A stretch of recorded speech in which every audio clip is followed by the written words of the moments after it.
the vital work undertaken by a broad coalition of organizers and everyday people whose collective action changed America. This light of ours is one of 3 temporary exhibitions currently on view at the Skirball, which together explore issues related to civil rights, immigration, and pluralism.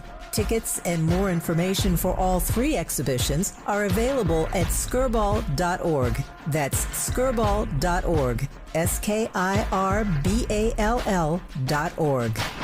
Hey LA, save water and put money in your pocket with rebates from LADWP. Start saving with free shower heads and faucet aerators. Then save with every flush when you upgrade to a water-efficient toilet and get a $250 rebate. You can also save on every load of laundry with a high-efficiency clothes washer and get a $500 rebate. That's right, LADWP customers can get $500 rebates on qualifying clothes washers. See all the ways to save at ladwp.com/save. City of Los Angeles landlords that own rent-controlled properties, starting February 1st, you'll be able to increase rents by 4% for your rent-controlled properties. An extra 1% per utility up to 6% can be added only if you pay the entire gas and electric bill. And don't forget to give your tenant an advance 30-day written notice for rent increases of less than 10%. It is state law. Learn more about the rent increase at housing.lacity.org. That's housing.lacity.org.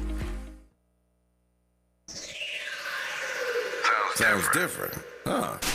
This is Tavis Smiley. This is Tavis Smiley in conversation with the Reverend Lennox Yearwood. We're talking in this hour about the magnificent work he's doing to harness the power of hip-hop to mobilize young voices in hopes of reshaping the political landscape. We just spent an hour talking to John Nichols about the way the political landscape is being reshaped this year. Donald Trump won big. He crushed last night in Iowa.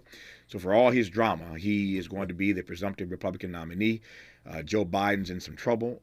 Trump was still facing all these cases. Our friend Cornel West was in this studio yesterday for conversation about his presidential campaign. There's Bobby Kennedy out there. So there's a lot of stuff happening. This is going to be an interesting year politically. Who knows how this is all going to shape out. But the word of the day that John Nichols gave us is volatility. There's a lot of volatility in our politics these days.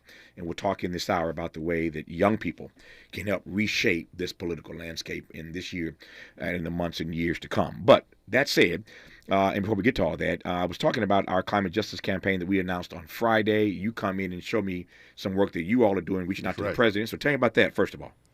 Well, man, it's an honor to be here, always with you. Always so good to see you. Likewise, brother. This is critical for the Hip Hop Caucus. We are focused on protecting our communities and our people. And Hip Hop Caucus, as you may not know, we turned 20 years. Is it 20 now? It is 20. Oh, Jesus. Hip Hop Caucus turns 20. It's a blessing, though. Yeah, it is. No, it is. It's turning. For hip hop, hip hop turns 50. 50, yes. This year. So, you know, it's just an amazing moment. But to your point, for young people, and particularly in the culture, the climate crisis is critical. They see this as a two-edged sword. They see it as climate justice is racial justice, and racial justice is climate justice. And so the one thing that we want more than anything is to solve the climate crisis. We know that particularly Black, brown, and indigenous people are the ones who are most impacted by the climate crisis. We're the ones who are most hurt first and worst by the climate crisis. So we want to solve that. But right now, there are some rules that are going forth, and we commend Administrator Regan, who has been just upholding and trying to be steadfast in what he's been trying to do. The EPA administrator. The EPA administrator. Sure. But right now, there's some rules that are going forth, and some EJ groups came together because the one thing that we cannot have folks trying to solve the climate crisis on the backs of Black and brown and indigenous people. We know that 68% of Black people live within 30 miles of a coal-fired power plant. We know that creates those communities to have asthma, emphysema, and cancer. We know that creates sacrifice zones. Even right here in Los Angeles, we know that creates sacrifice zones where those zip codes and the property value and those communities are literally dying. To your point, I was just reading some stats the other day. Pardon the interruption. No. 1 out of 3 kids, Black kids, 1 out of 3 Black kids in Harlem has asthma. Say that again. 1 out of 3 black kids in Harlem has asthma for the reasons you just laid out. The proximity to all these plants and to this environmental degradation. But to have 1 out of 3 black babies with asthma in Harlem is just it's damning. No, and Tavis, let me say this. And to your point, I remember there was, and this is not going off the point, this is that the point. There was a mother who didn't know that she was living so close to a coal-fired power plant. And this mother who had a number of children, and she had one daughter in her family who was the one, we all got that one child who take care of all the other children. She was there doing that, and that child had asthma. And so this mother was making a decision: do I buy the inhaler or do I buy the groceries? Like this, these are the decisions that our community is making. So she's playing Russian roulette. She comes home and she finds her daughter on her carpet, literally there holding an inhaler, an old inhaler with nothing in it, because of the asthma attack that she had, and she died there. The entire time that the baby died. The baby died. Oh, Lord. And the entire time when his funeral was now going on for this child, that mama was trying to get into that casket because her baby died from the asthma. So these are the pollution. We're talking about real things. We're talking about folks whose business plan means a death sentence for our communities. And so this letter that we put out, and I want to see the groups on the letter. The groups on the letter were the Hip Hop Caucus was one. Deep South Center, which is based from Dr. Beverly Wright, the Bullard Center out of Texas Southern with Dr. Bob Bullard. Bob Bullard, by the way, is the father most definitely of environmental justice. He's regarded as the father. He's been at it for decades. He's the father of environmental justice. And has written gugas, they would say, of books. Yeah, as a matter of fact, he wrote 20 years ago. I mentioned this the other day. I'll say it again. People ask about it. So the book I wrote, The Covenant with Black America, which is #1 on the New York Times bestseller. It's the first black book to ever do that by a black publisher. It's the 20th anniversary of the Covenant book.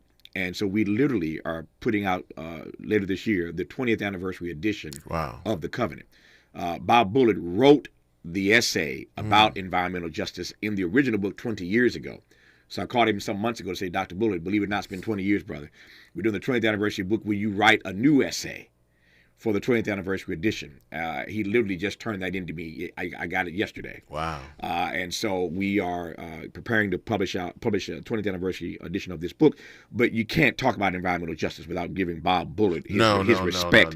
And I want to just mention that because he's a bad man. He is what we would call the godfather. That's right. Of environmental justice. That's right. And Peggy Shepard from WEAC up in New York and Harlem.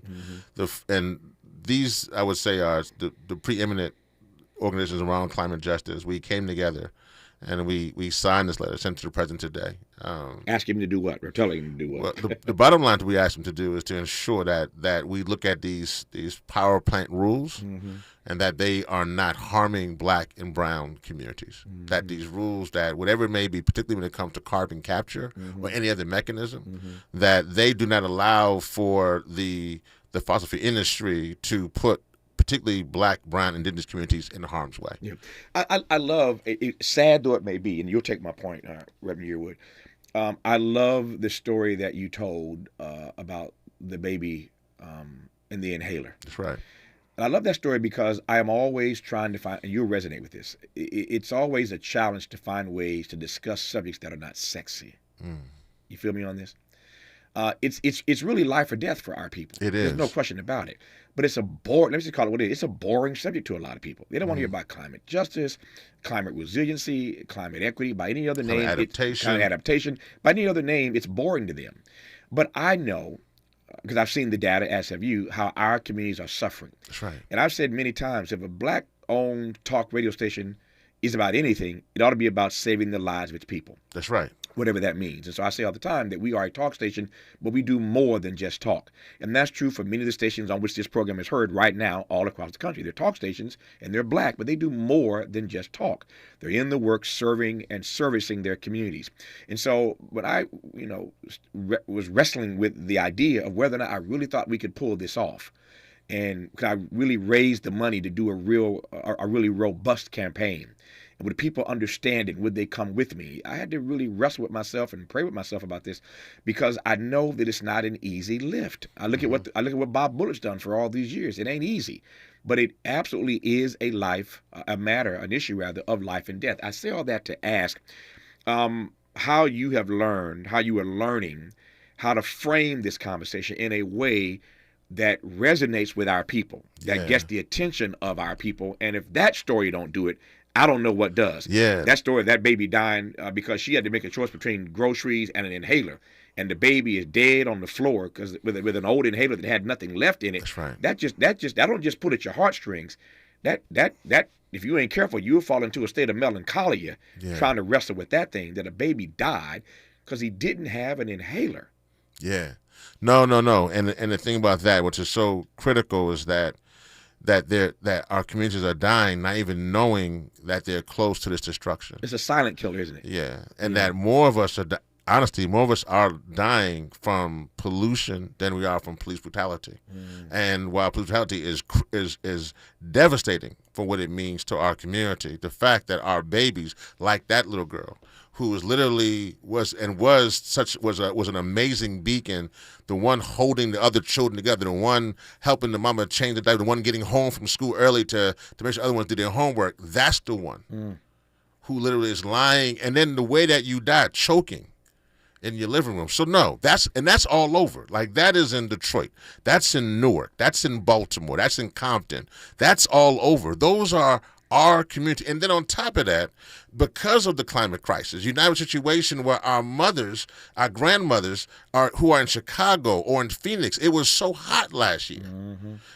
We have stories of our seniors, and I'm so sorry to say this for those who are listening, but it's just real to say this, but we had our seniors in Phoenix and in Chicago who were cooked to death because it was so hot. It was literally 100 degrees for an entire month in Phoenix. And so you have folks who couldn't afford a utility bill, and then they're in these homes. And so this is why the climate. So nothing against polar bears. Listen, I ain't never seen a polar bear. I saw them in the zoo. I'm just saying, I got nothing against the polar bears. But what I'm saying here is that this issue, particularly post Hurricane Katrina, which will be 19 years, so right in line with the covenant. But this issue for us is our issue. And it's our issue not only from the standpoint of the climate crisis, from the heat waves, from the wildfires, from the droughts, not just from that issue, but this issue is our issue because of the fact that when folks are burning the fossil fuels, which we have to transition from, which in itself is a $1 billion boondoggle, if nothing else, I just need our folk to be also in line to get the resources in the transition. But not just saying that, the fact that our people are then looked at from boardrooms. And I'm saying this, I know that folks are going to some of these boardrooms, drinking their latte, listening to hip hop, going there, doing their thing, and are putting communities in Louisiana and Port Arthur, Texas, putting forth petrochemicals and other things that are killing our community. You know, it occurred to me while you were talking, and this is nothing new for black people, but my mind immediately went to a commercial that I see all the time. I shouldn't say all the time. I don't get a chance to watch much television, but when I'm up late because I'm working late or can't sleep because I got too much on my mind, I turn on television and I see there are 2 or 3 commercials that jump out at me that I see all the time. You mentioned the polar bears. And there's some organization that runs these commercials all the time. You know what I'm talking about. I know you're talking about the polar bears. And we got to save the polar bears. The ice caps are melting. That's legitimate. It's as real as rain. That's part of the crisis. It's part of the crisis. But they will spend money to run commercials about saving the polar bears. That's right. There's another commercial I see them run all the time about saving the elephants. You see where I'm going with this already, don't you? No, I'm very clear. They will save the polar bears. They will save the elephants. But I ain't seen one commercial yet about the impact that environmental racism has on communities of color. I ain't seen no commercial running, all night long, all day long about what's happening in Chicago, in Detroit, in Harlem. I ain't seen no commercials that really points out the ways in which, to your point, black people are being murdered, being killed more by pollution than by police. I haven't seen those commercials. So here again, it's up to us to save us. But I've never seen commercials about that. But I've seen them about polar bears. I've seen them about elephants. Here again, if we don't take ownership of this issue, then we're the ones in part to blame for not taking stock of our own situation and seeing what we can at least attempt to do about that, if that makes sense. No, that makes a lot of sense. But let's even go a little further than that. Take it further. Because I want to say that, you mentioned you have an amazing campaign that's coming up, and I know Hip Hop Caucus will be there to support you. We appreciate that. In that road to fight for climate justice. But one of the things we looked at, the New School in New York did a study, and it looked at 12 of the largest environmental foundations. And in that, those 12 foundations gave out over $1 billion for advocacy in 1 year. That was just their 12 foundations went out in 1 year. 1 year. $1 billion. $1 billion. That was the average. Mm-hmm.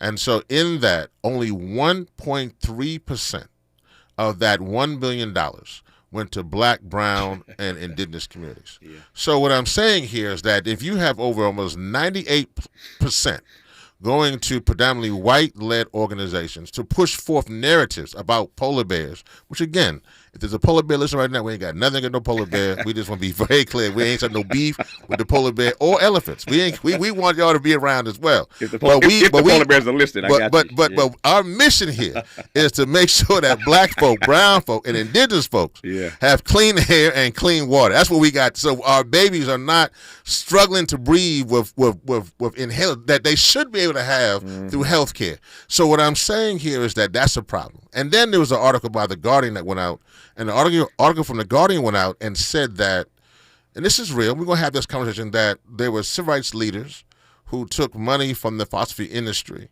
in a way that they were being almost paid off. And there is a need within our community, within the Congressional Black Caucus and other groups, to have this conversation, to not let groups who are the NRDCs or the Sierra Club, nothing against the LCVs or whatever they may be, nothing against them, but we must save us. So we need to have that conversation, and having folks whose business plan is to hurt us, give us $10,000 or $20,000 is to pay for our dinner, that just can't cut it. Yeah. So I'm just saying, we're not going to look back. We're going to look forward. I'm not worried about, listen, I understand that I want to hold these foundations for equity so they can give us the resources so they can start with us right now, give us real money to help save our community. No, that stat is, again, as real as rain, that they send out $1 billion in a year and scarcely give anything. 1.3%. Scarcely give anything to the institutions that are Black and brown, who are on the front lines, like us and like you, trying to do this work.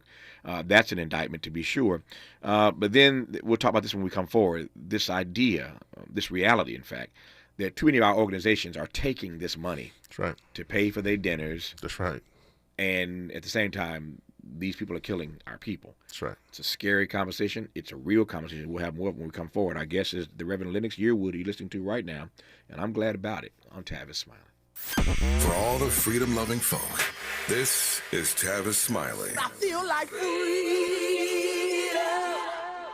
If you're like me, 60 and retired, making ends meet, especially here at the supermarket and drugstore, is tough. I'm so blessed to have found benefitscheckup.org. It's a free and confidential website from the National Council on Aging that connected me to $1,200 a year in programs that help pay for food, medicine, utilities, and more. Maybe it can help you. benefitscheckup.org. My daughter was diagnosed with a rare malignant rhabdoid tumor on the spine. They sent her straight to St. Jude. My hope was gone.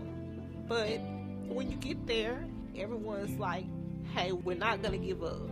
And when you see other people not giving up on your child, that makes all the difference in the world.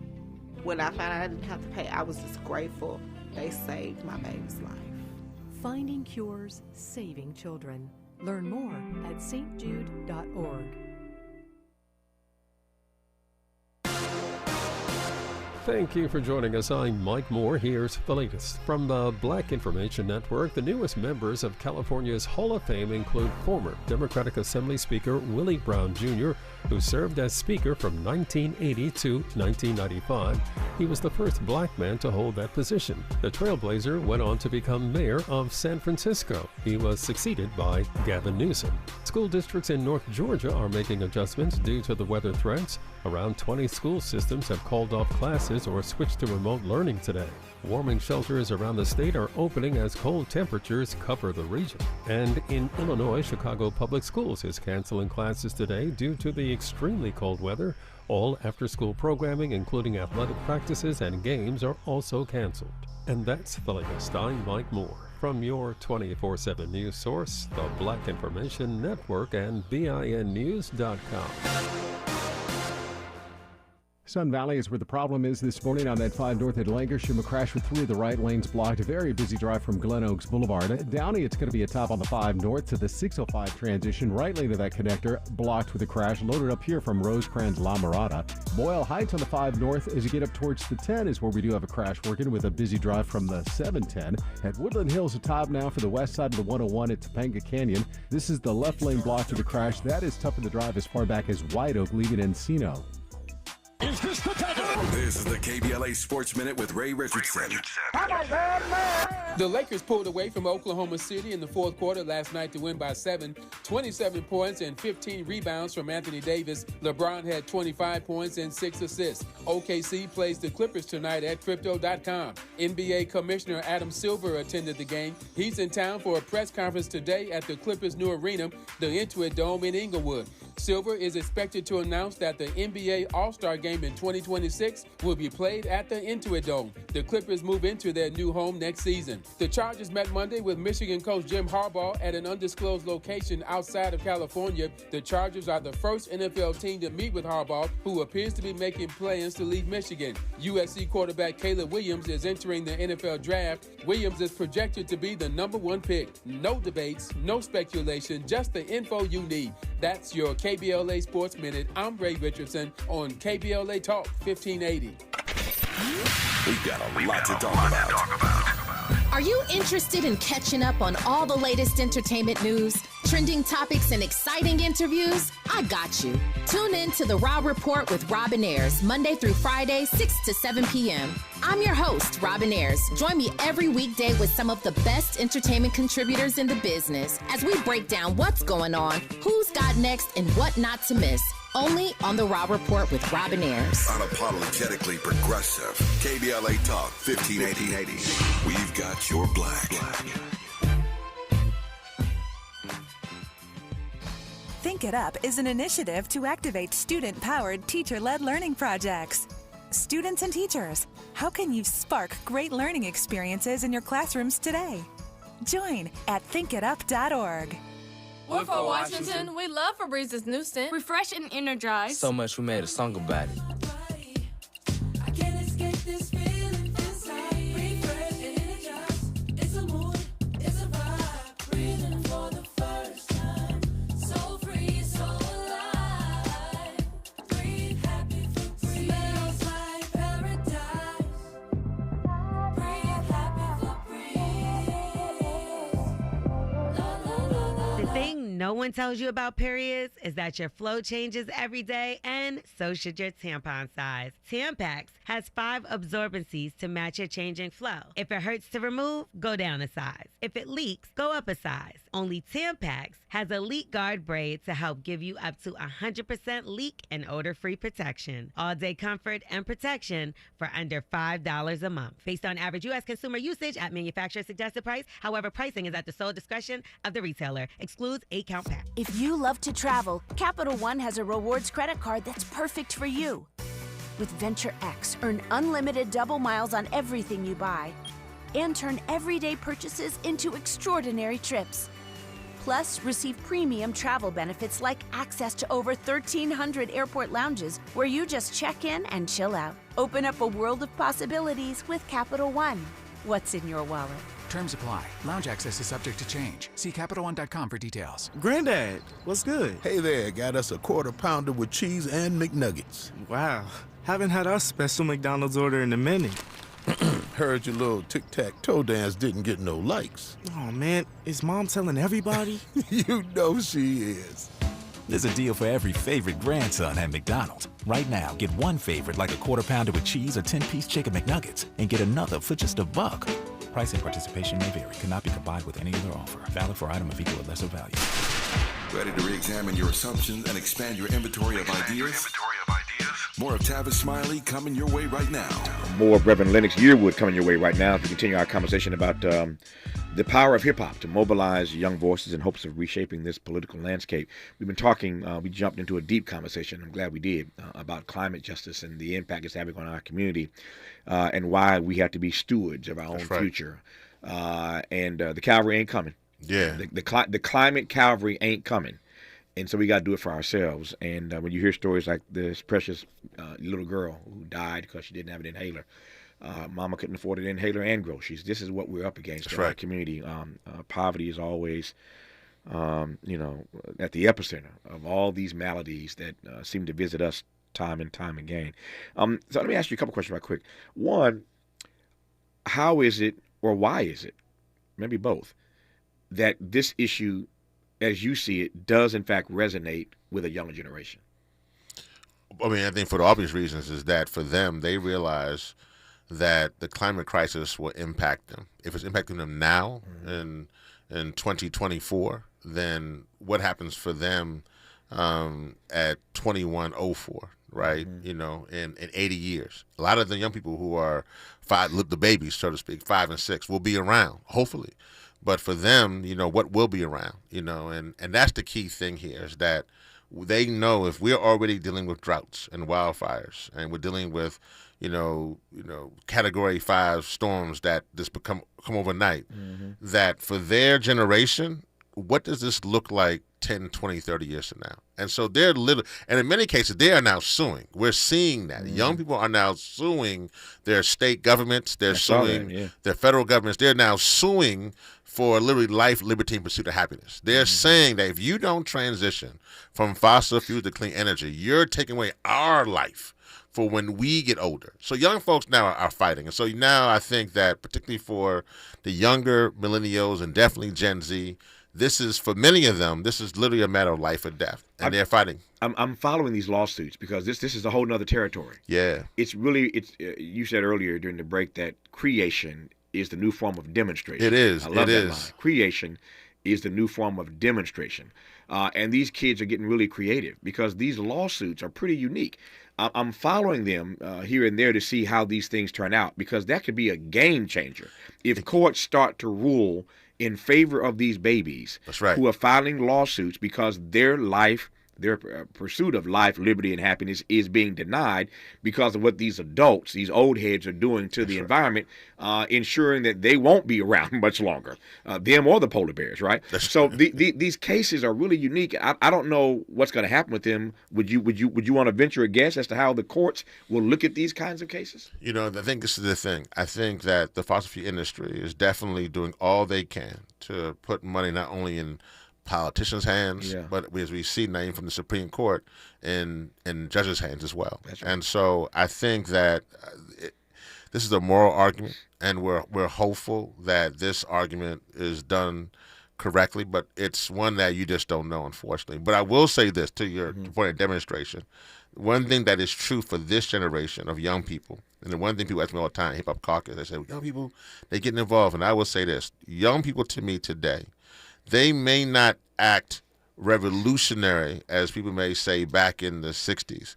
But the one thing about young people today, they are without a doubt solutionary. And in that aspect, they will look at a problem and they will say that, how do we fix this? And they will figure out, can we use demonstration?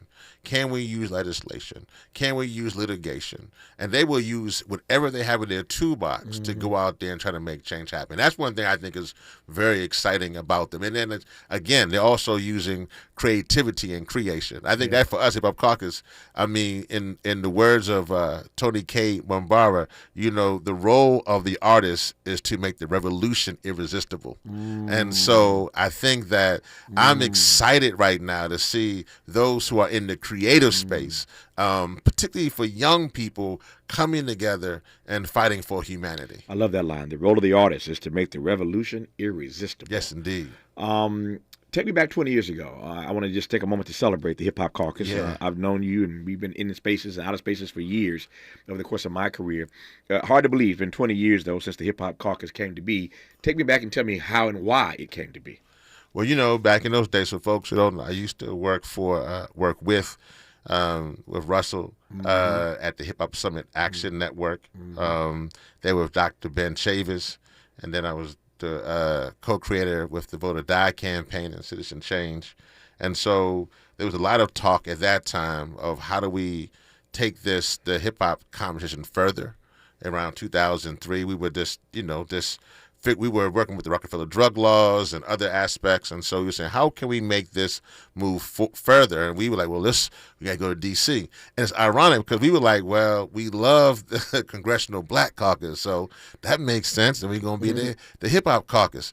But what's crazy then is that when we went there, and thank goodness now for people like, Maxine Waters and many others, but at that time, the folks who were running the Congressional Black Caucus wouldn't let us have the original hip hop caucus at the Congressional Black Caucus. So we had to go down to Howard. No, that's my alma mater, so I don't mind going down to Howard. So we went down to Howard to have the first hip hop caucus. And we didn't know if it was going to be okay, but 900 people showed up on September 11th, 2004. 900 people showed up. Yeah. That's a turnout. That's a turnout. And that was the beginning. And then from there, literally began to go, and then we started to work. At that time, it was crazy. Supreme Court, John Roberts was up for the Supreme Court. We were trying to educate people on that issue. And then Hurricane Katrina hit. And I think that's the thing. I think, as an organization, when people say, well, how y'all made it 20 years, I think, and this is the hard part, when Katrina hit New Orleans, and when those 1,800 people at that time died from Hurricane Katrina, and then we know many have died because of heartbreaks and many other things since then. But I remember we didn't know if the caucus was going to make it, and we got involved. We said people were sent on one-way bus tickets out of New Orleans, and we were going to be there to fight for them to come back. 'Cause we had to put together this structure. We were going to fight for them. But I really believe, and folks may hear this, I believe it was almost in the depths of our people that became the DNA of the Hip Hop Caucus.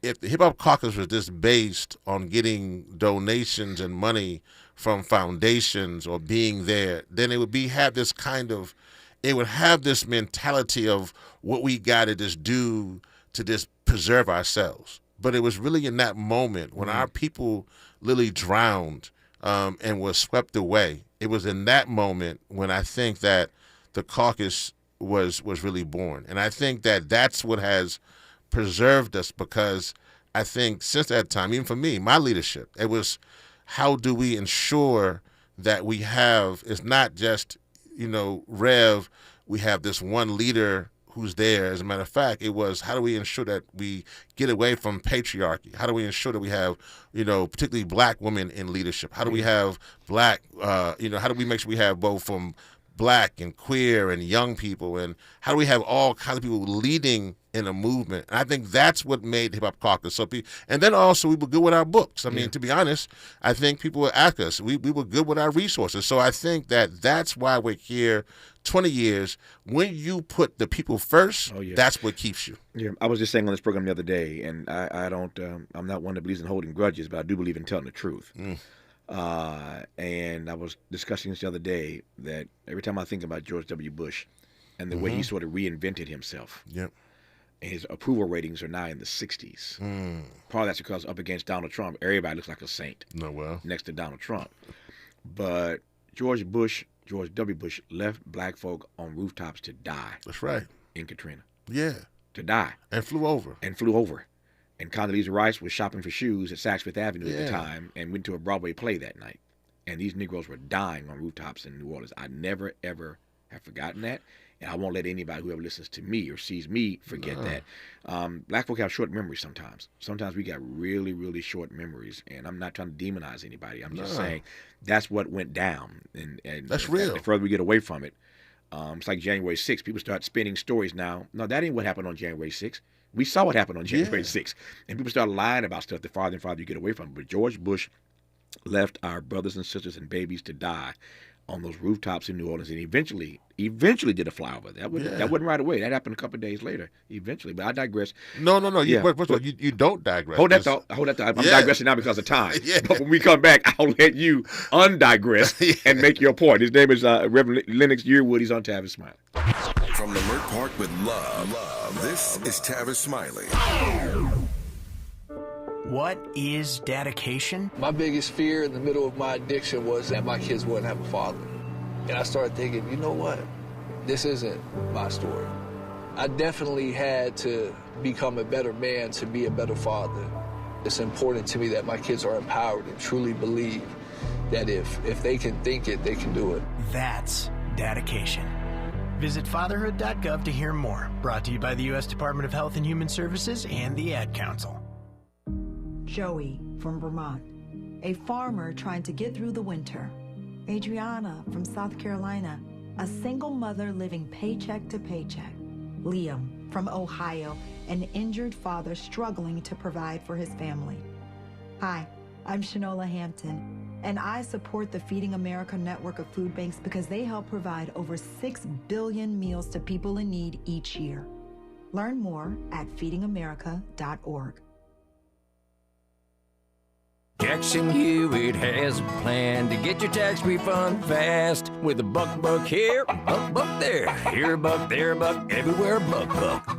You don't have to wait weeks for your tax refund. Get money sooner with a no-fee refund advance loan at Jackson Hewitt. On this loan, there's a money today guarantee. E-I-E-I-DO. Don't settle for chicken feed. Get fast bucks at Jackson Hewitt today. No-fee refund advance loans by Republic Bank offered to eligible clients. Money today guarantee if approved for a loan on a prepaid card. Details at jacksonhewitt.com. Oh, this cold. Honey? Honey? Honey, you need DayQuil Severe Honey. DayQuil Severe Honey gives you powerful cold and flu symptom relief with a honeylicious taste because life doesn't stop for a cold. Okay, I'm ready to go. Now I'm getting a cold.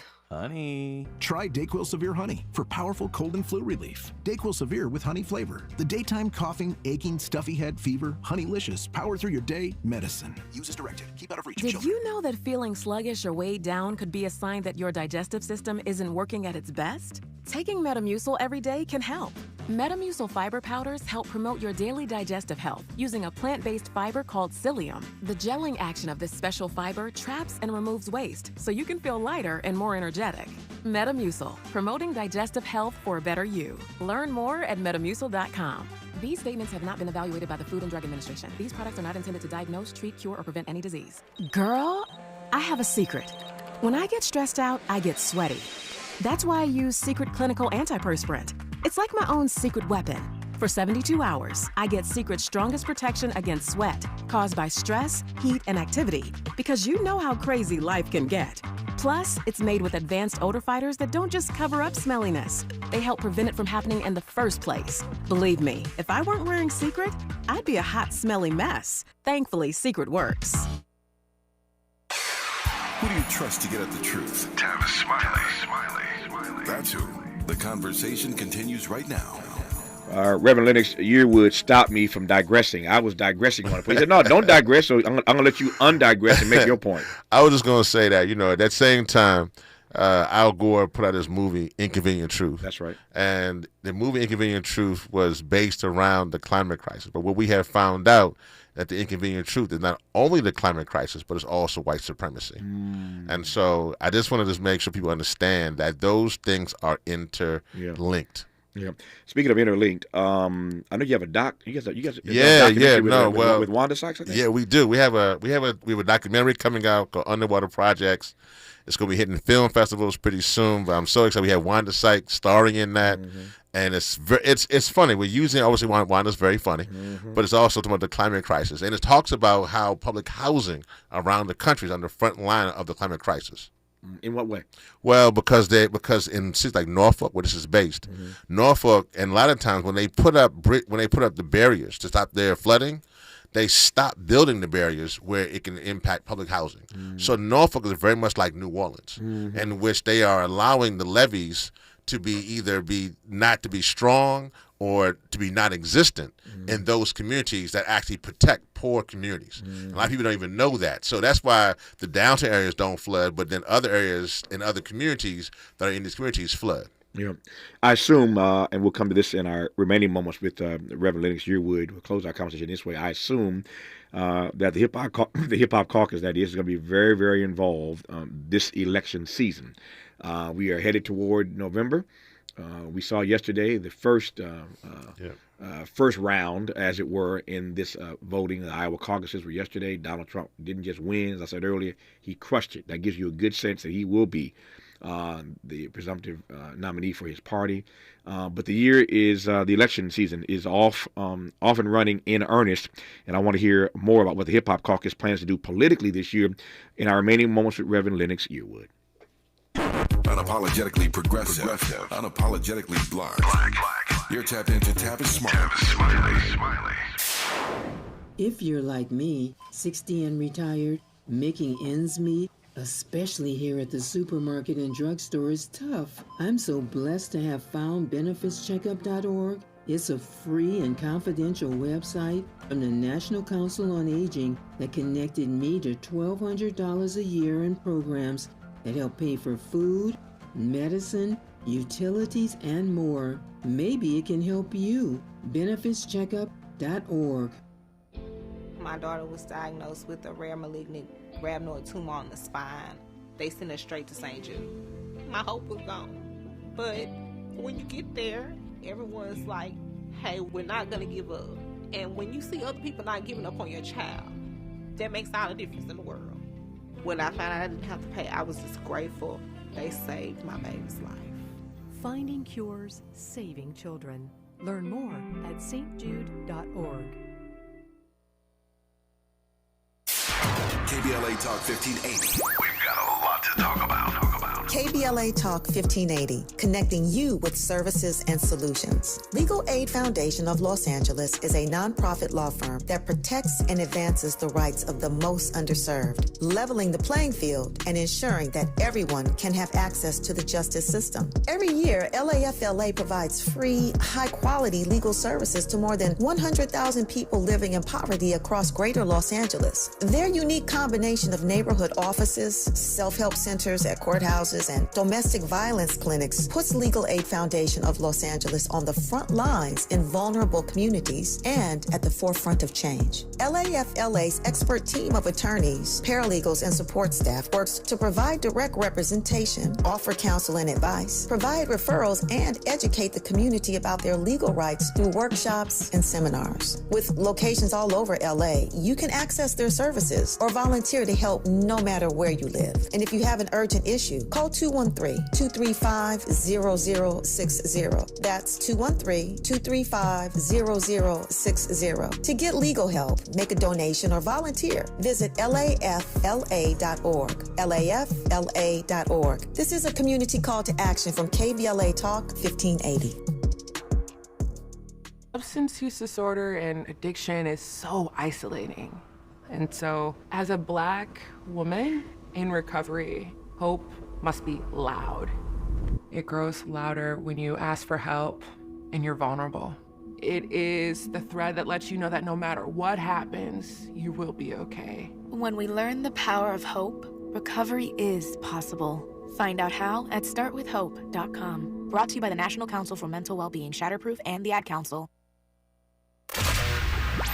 Smart talk for curious people just like you. You're listening to Tavis Smiley. Tavis Smiley and the Reverend Lennox Yearwood.